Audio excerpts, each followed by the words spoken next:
झलक। मुझे बताओ, जब हमारे लाइफ में सब कुछ अच्छा चल रहा था तो तुमने हमारे खुशहाल रिश्ते को क्यों खत्म कर दिया? बताओ मुझे, टेल मी। उसने मेरे कंधों को पकड़कर चिल्लाया और मैं बस उसे अपनी धुंधली आंखों से देख रही थी, जिनमें आंसू के सिवा और कुछ नहीं था। सिद्धार्थ, तुम मुझे हर्ट कर रहे हो, मैंने उससे डरते हुए कहा। मैंने अपनी पलकें उठाकर उसकी आंखों में देखा और मुझे ये एहसास हुआ कि मैंने उसे इस तरह कभी नहीं देखा। काली खानी आंखें जो कभी मेरे लिए प्यार रखते थे, अब केवल हट, दर्द और नफरत दिखा रहे थे। दर्द?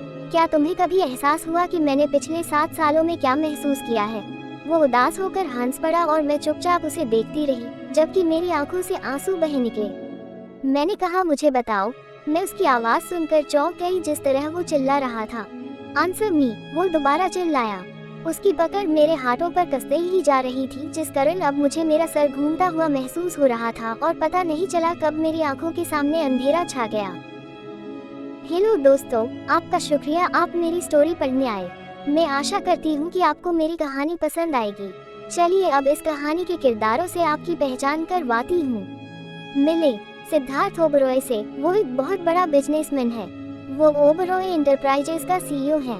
वो नेचर वाइज निर्दयी, ठंडे, घमंडी हैं और उन्हें बहुत गुस्सा आता है। वो अपने स्कूल के समय एक गायक भी थे और अपने band the stardom night band के लीडर थे, जिसमें 4 सदस्य हुआ करते थे। हालांकि अब वे गाते नहीं हैं, लेकिन फिर भी आज भी उनके बैंड को उस समय के सभी लोग याद करते हैं और बहुत मानते हैं। अब मिलिए इस कहानी की फीमेल लीड से। आलिया मल्होत्रा पेशे से एक राइटर है। एक बड़े बिजनेसमैन की बेटी पर उसकी किताबें ही उसकी दुनिया है। वे बचपन के प्रेमी थे, लेकिन हालातों के कारण अलग हो गए और फिर जब मिले तो वे एक दूसरे को नहीं जानते थे और फिर से अलग हो गए। एक को एक याद रहता है पर दूसरे को नहीं। उन्हें साथ देखने की चाहत रखना किस्मत की बात है, पर हर बार किसी न किसी तरह वे जुदा हो ही जाते हैं।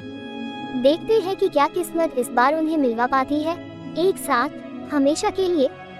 आपको अपने स्कूल के दिन याद आ जाएंगे और शायद कुछ लोग जिन्हें आप भूल गए थे लेकिन अभी भी याद हैं।